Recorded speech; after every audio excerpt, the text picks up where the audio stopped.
Esta es la tercera entrega de la saga Terralta, así que cuando me enteré de su lanzamiento no dudé un segundo en leerla.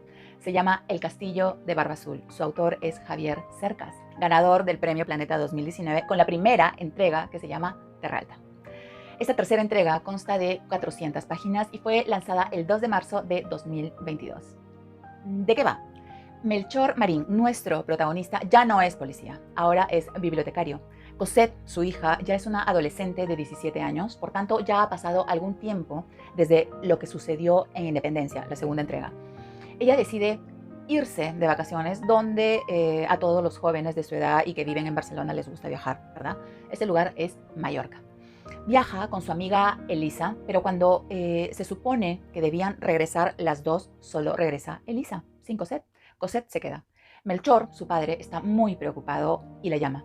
Ella le dice que está bien y que no quiere hablar con él y que la deje en paz. Melchor no insiste más.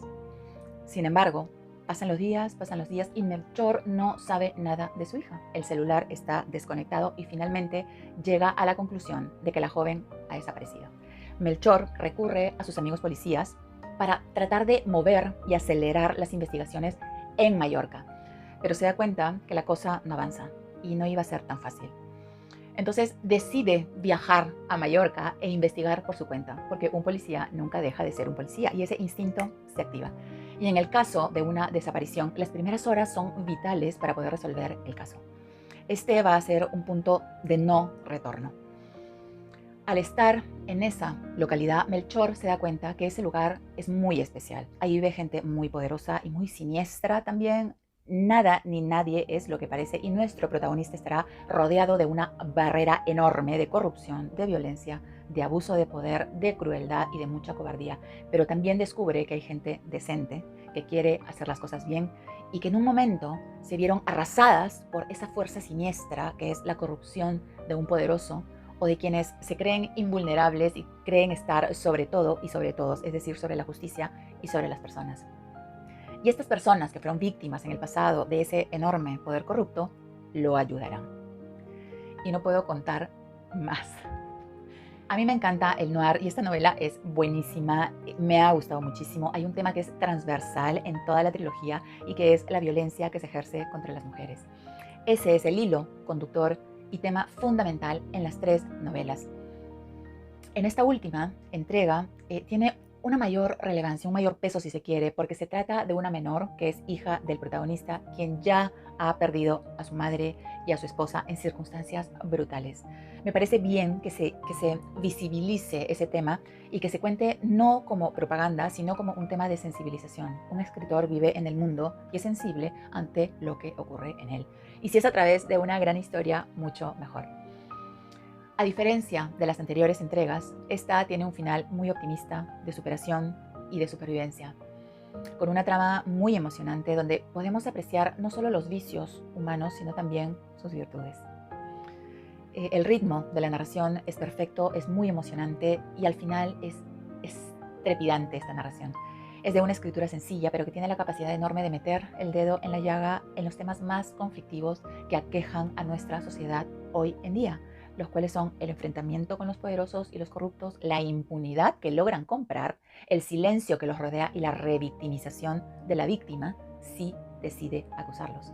Hay algo muy divertido que Cercas hace, no solo en este libro, sino en toda la saga, son las referencias que el autor hace de sí mismo. Los personajes mencionan las obras de Javier Cercas, ya que en la novela Cercas existe y escribe sobre Melchor Marín porque el tipo es un héroe. Y los compañeros de Melchor se lo dicen, ¿no? Oye, Cercas ha escrito de ti y tal cosa. Sin ningún efecto, porque Melchor solo lee autores del siglo XIX. Y el único que ha leído a Cercas es el menos culto de todos los personajes. O sea, ese aspecto, personajes ficticios que han leído una novela real, me parece muy interesante y notable porque el autor en el fondo se está riendo de sí mismo. Y eso me encanta. Como él mismo lo dice, ¿no? Una novela no se puede concebir sin un poquito de humor. Y eso es lo que él hace. Por otro lado, el afán de justicia y venganza son los ejes que mueven la novela. Y cuando encuentro estos sentimientos en una obra, me parece muy interesante porque hace que nos cuestionemos si la venganza es legítima cuando la legalidad no nos hace justicia, cuando la legalidad no alcanza. Como dice el autor, lo maravilloso de la literatura y de la ficción es que tiene reglas completamente distintas a la realidad. La literatura pone en cuestión nuestras certezas más arraigadas.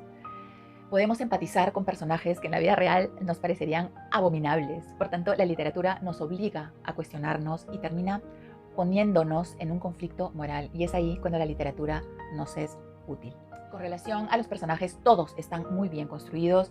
Melchor Marín es un gran personaje. Al comienzo es un personaje muy oscuro, con luces y sombras, como todos, pero muy visceral. Una especie de justiciero solitario, intenso, que reacciona con un apasionamiento tremendo cuando algo le parece mal.